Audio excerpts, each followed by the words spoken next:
is such a stressful time of year when you need to be buying curriculum. And I thought we could take just a moment for us to talk together about how do you make sure that you're finding curriculum that is both effective and fun. So let's get started talking about that, because there are definitely 10 no-fail strategies that you can use to find curriculum that's a great fit. Number one, you can use what works. I know that that sounds, I don't know, small, insignificant, but it gets overlooked all the time in our desire to find new, better curriculum. Sometimes we actually discount the possibility that we might continue to use what works, right? So if something has been working in your homeschool that you've been using before and it's working, I would encourage you to continue using that and not look for, I don't know, the latest and greatest and discount what you've already learned about what fits your child. Number two, I want you to do what works. So if you have identified that reading aloud to your child is the best possible way for you to use curriculum, then you're going to keep choosing curriculum that allows you to do that. You're going to keep focusing on curriculum that encourages your auditory learner, right? So whatever strategies you've been using, you keep using those. The next tip is always works, all right? Choose homeschool curriculum whenever you can. If you're using curriculum that was intended for public schools, it assumes that the teacher knows the material. You already know French, or you already know Latin or physics. But when you're using homeschool curriculum, it thankfully assumes that you know nothing about the subject and assumes that they have to teach the student and or the parent in order to get the material across. It also comes with an answer key. Sometimes it comes with a teacher guide. Sometimes it will even have a script that will tell you, ask this question now. But when you are using homeschool curriculum, then you'll be more successful and frankly less frustrated. Number four, use self-teaching curriculum when possible. It is not always possible, nor are all children self-teaching, but there will be some subjects anyway, where you will be able to provide the materials that your child needs and they can learn on their own. Take, for example, music, right? You can provide a piano teacher and ensure that the student does their 30 minutes of practice every day, and you have then instituted a self-teaching curriculum in piano. Well, the same thing can be true for other things. If you know your child will be well-behaved, reading books for the set amount of time or number of books that you have given them, then I would encourage you to use that as a self-teaching curriculum. Number five, if you have a remedial learner, I want you to listen up. Don't start over constantly. Our goal is to give our children some understanding for them to learn on. Our goal is to get them to understand to the point of mastery, but mastery is not the same thing as perfection. Sometimes I see people making this mistake where they're thinking my child will get nothing wrong on their math test before we're moving on, and that's just not going to help your child in every subject area, math included. Kids need to practice for a while, and so they're not going to get it perfectly right. The first test, they need to keep practicing and practicing and practicing that math. Again, going back to our piano analogy, kids don't read the music one time and play the piece and woohoo, practice makes perfect, right? You have to actually play the piece over and over and over again. And math and science, etc., it's the same sort of thing. So make sure that you're not demanding perfection. I tell parents this all the time. I have mastery over math. I have mastery over add, subtract, multiply, and divide. But boy, when you ask me to do math on camera, you will know I do not have perfection. I mean, I can make mistakes, and we need to provide grace to our children that are the same as us in fallible humans that cannot be perfect. Only our Heavenly Father is perfect. And so I just encourage you to remember the difference between mastery and perfection. Number 6, I want you to encourage their specialization. Great electives can be based on experiences that your child has or subjects that your child loves. They should not be made into, homeschool subjects with curriculum and tests. Electives don't have those things. And that's what makes homeschooling, frankly, better than public schooling. But also, that's what makes homeschooling easier, because when you don't have to make tests and your child doesn't have to take tests, they're going to love school more. You're going to love school more. Less work for them, less work for you. All of a sudden, they maintain that love of learning and you're not pulling your hair out, right? So that's a good thing when you encourage specialization.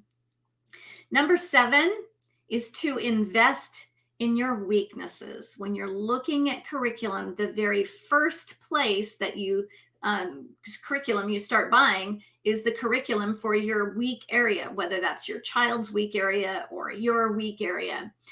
It's the first thing that you buy. And when you start the school year, make sure that that is the curriculum that you do first each day.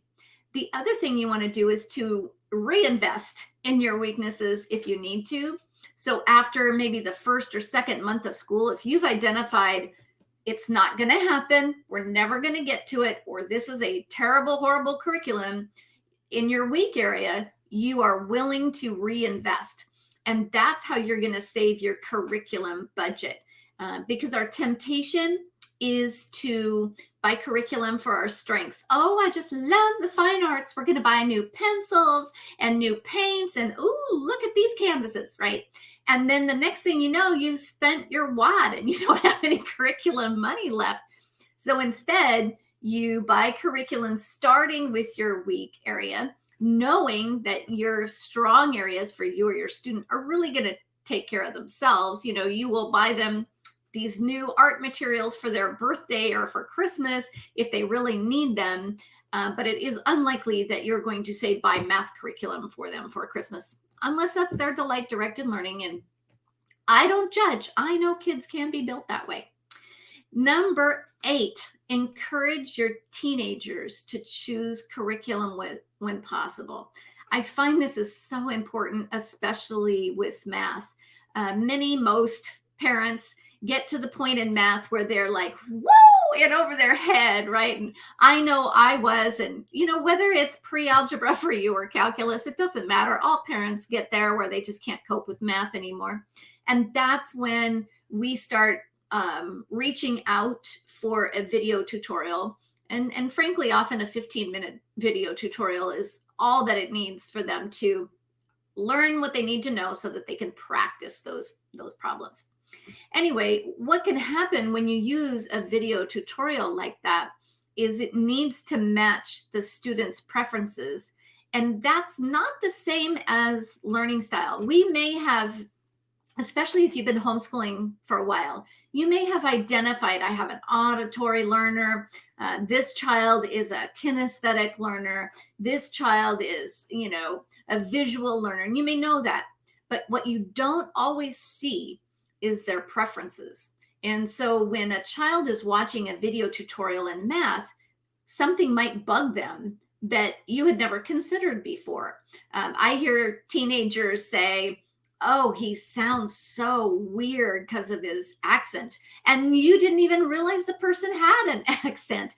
Or, oh, I hate learning from a blackboard. That's so old fashioned. Why can't it be a whiteboard? This curriculum is stupid, right? And you wouldn't have thought that the difference between a whiteboard and a blackboard would be significant at all. So try to get some feedback, especially in their weak areas, to learn what their preferences might be. So a good rule of thumb for something like math might be to choose for yourself 2 or 3 curriculum that you think are acceptable to you, within which your children can make that final decision, and you'll be okay with either one. But especially when teenagers get older and they start to demonstrate their independence, sometimes that makes a difference. Strategy number 9 is to invest in yourself. You want to make sure that you're buying resources that are going to help you become a better homeschooler. First, you do that with your curriculum. You use a curriculum you can actually use, right? I remember when I was choosing Latin curriculum and I didn't really know Latin. And so I read the first 2 chapters of the textbook, and I thought if I couldn't figure out what I was doing within those first 2 chapters, it wasn't going to work. And that's how I ended up with the Latin Road to English Grammar, to be honest, was because I opened the book up and it told me, okay, now write this down. It's like, I can write that down, and I knew what I was doing. But you also want to invest in yourself in terms of things that you need just to become a better guidance counselor for your child, a better teacher overall in general. And that's why I focus so much on providing continuing education classes for parents so that they can continue to learn more. And the 10th no-fail strategy for choosing curriculum is to focus on tried and true resources. This year, it is going to be more important than ever for you to focus on tried and true, because homeschooling is booming. And all of these non-homeschoolers see that the business of homeschooling is booming. And so what I'm seeing is a huge number of people that are saying they have this great new curriculum. I've seen it been swiped from other homeschool businesses and selling it as if they're their own. I've seen people creating homeschool products, thinking it's going to fit the homeschool community, but it doesn't necessarily do that. And I just encourage you to not be a guinea pig, not set your children up to be a guinea pig, and use curriculum that has been useful historically to homeschoolers in the past few years. That's how you know they've worked the bugs out. It really does work. It's from people who understand homeschooling, but this flash in the pan, it can cause troubles in the long run. The other thing I wanted you to think about is when you're looking at tried and true curriculum, usually that means paper, pencil, and actual books. That's not because tried and true curriculum has to be old-fashioned or boring. It's because technology-based education is not demonstrated, in fact, to be effective. In fact, the opposite is true. There's been quite a bit of research that online schooling is not as effective as schooling in paper with pencil and actual books. So that's why I encourage you to set logical technology boundaries, to use that tried and true curriculum, because it is what is proven by research to actually work with your children. Now, there may be one area or two where you need to rely on technology, and that's great. Like I said, I used technology for math. We had to have that video tutorial. We worked on the rest of our math and paper and pencil. We took, the tests in paper and pencil, but at least I had that video tutorial to teach this foreign language called trigonometry that I had no idea, right? So you use the technology when you have to. And then you use the old-fashioned way when possible. And even when using technology, again, if you can use the tried and true resources. Now, to those of you that are on a very strict budget, let me explain something. One of the ways that you can be very successful is to really go tried and true and get some used curriculum, because if it's something that I use successfully, something that was used successfully 5 years ago, you'll still be successful. Even if it isn't the newest, latest, greatest version, you can still be successful with it. So if your budget is super tight and you're telling me, I got to homeschool for free, Lee, help me. The closest that you can come is to looking for curriculum that has been used successfully. It's tried and true. Maybe you're getting the last version instead of the newest version, or you're picking it up from the library. And that's how you're going to be successful, is by using that tried and true curriculum. So I just really encourage you to remember that, yes, it's a stressful time of year to be buying curriculum. And I know that your curriculum budget is tight, especially this year.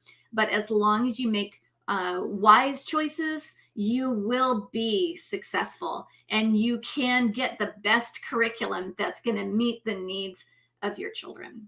So I hope that that helps, and that you're able to make your curriculum choices. I wish I could tell you the exact curriculum that you should buy. Sadly, I can't do that because I don't even know your children. You know your children, though. That's what's going to make you successful in your ability to find the curriculum, is that you actually do know your children. And so I can't tell you what the perfect fit is for you. All I can say is you know what the perfect fit is, as long as you're looking around for that tried and true homeschool curriculum. I hope that helps. Have a great day.